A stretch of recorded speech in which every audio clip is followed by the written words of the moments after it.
Lindezas, bem-vindos ao Fan Comenta, eu sou o João e vou te falar que episódio foi esse, caraca, velho, olha, te confessar que esse tempo de hiato, essa espera toda pra aparecer o episódio 14, valeu muito a pena. Ele é uma espécie de continuação direta do último episódio e depois existe ali uma espécie de salto temporal que não interfere em praticamente nada. Descobrimos que Morgan Ned, Tal, Rod não existe mais. Agora, aquele personagem que nós vemos em tela é na verdade uma personificação do Erradicador. Descobrimos que o Morgan Ned adquiriu as habilidades daquela semente que ele explodiu, que era até então o próprio Erradicador, mas depois que aquilo lá foi pelos ares, ele absorveu a sua energia e é por isso que agora ele consegue emitir aquela espécie de onda de energia azulada. Porém, depois que ele vai lá pro Sol e fica 3 semanas absorvendo energia solar, 3 semanas, cara, o maluco tá muito overpowered. Nós podemos escutar ainda várias vozes no fundo, familiares e principalmente o pai dele. E sim, dessa vez ele se torna o próprio Erradicador, a própria semente, e através dele, Krypton renascerá. Nossa, isso foi muito 10. Então, a partir desse momento, o episódio passa a ter uma progressão na tensão e também na ação. Como ele ficou 3 semanas fora, tinha ali alguns momentos em que estava uma coisa um pouco mais calma, mais focada no âmbito jornalístico. As pessoas de Smallville ainda querem saber por que o DOD ainda está na cidade há quase um mês. E por causa ali da Lois, o seu intrometimento, dando ali uma dica ou outra, um documento ou outro lá para o Gazeta, as pessoas continuam bastante revoltadas até que acontece uma espécie de comissão lá no centro da cidade, na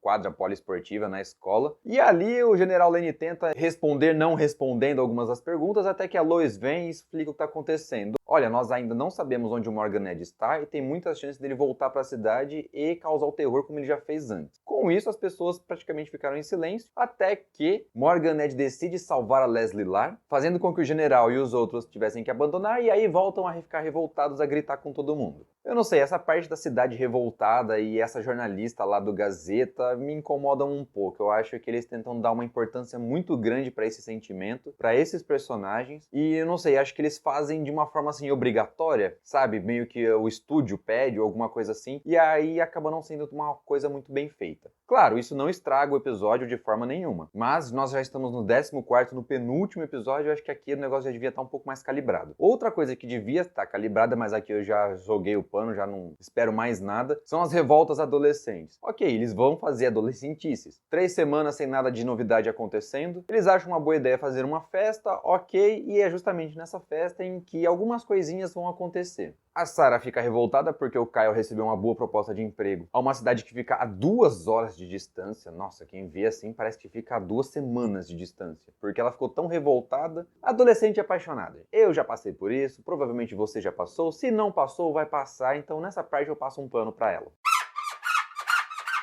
E rapidão, por um segundo eu achei que o Kyle tivesse um caso com a Tamira. Se você achou isso ou não, deixe aqui nos comentários. E essa festa foi legal porque Central City foi mencionado e eu acreditava que alguma coisa em relação ao Flash também pudesse ser citada ali, mas não, foi só Central City mesmo. E talvez, quem sabe, o Jordan comece a ter uma vida um pouco mais leve. Só que não. Ali ele teve um momento de flerte, poderia ter dado um beijo, só que antes disso o avô vai lá buscá-los porque o pau começa a quebrar e veio lá em Metrópolis. Sim, Metrópolis passa a se tornar o alvo principal do Erradicador e da Leslie Lar. E até então eu acreditava que agora nós tivéssemos 2 contra 1. Um super convertido do mal, um mega over super contra o nosso querido super. Até que, do nada, uma galera começa a levantar, começa a voar. E aí no meio do episódio eu me perguntei, ué, mas de onde esse povo saiu? Bom, agora o Morgan Ned, ele é o próprio Erradicador, então ele tem todos os poderes do Superman, mas a habilidade de conseguir converter as pessoas em novos kryptonianos. Então, onde quer que ele vá, ele consegue criar um novo exército. E esse contexto foi bastante interessante porque nos deu uma espécie de base, uma espécie de paralelo com o que aconteceu lá na Terra do John Irons. E esse cara começa a levar um cacete de 2 deles, até que finalmente ele consegue carregar o seu martelo Thor e deu um baita double hit que foi muito 10. Um pouco forçado, mas muito 10. Connecting in 3, 2, 1.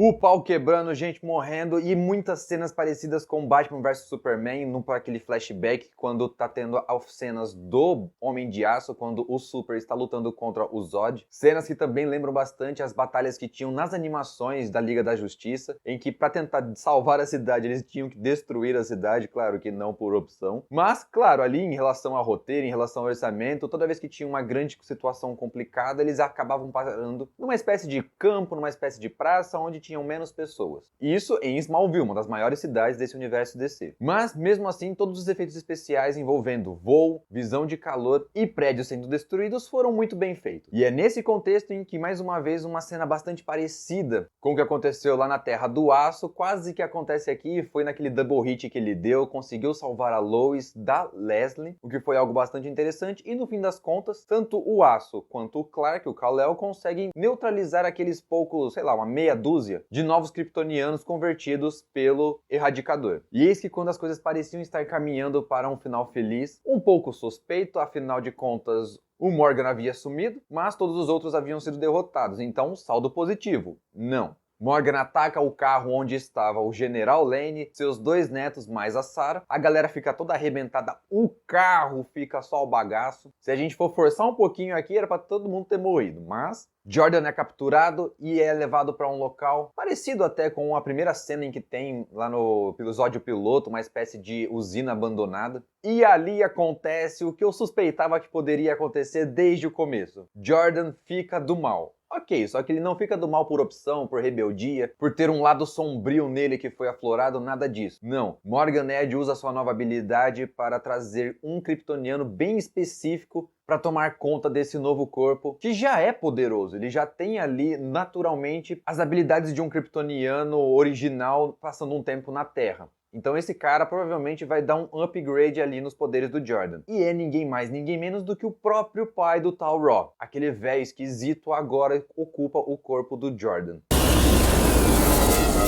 Well done, my son. Muito provavelmente ele também vai ser facilmente derrotado, assim como o Super conseguiu lutar contra o Zod que estava tentando possuir, quando ele quase foi convertido. Provavelmente nós teremos sim uma cena muito legal, porém rápida, mas muito legal, de pai versus filho. Então eu acredito que no último episódio vai ter uma luta entre o Clark e o Jordan, enquanto que o Morgan vai estar tentando lidar com o John Irons. Se você acha que isso também vai acontecer ou não, se você concorda que esse episódio valeu a pena a espera ou não, deixa aqui nos comentários, bora trocar uma ideia, depois deixa o like no vídeo, se inscreva no canal e ative o sininho para continuar acompanhando comentários feitos de fã para fã. Valeu pela atenção e até o próximo vídeo. Tchau!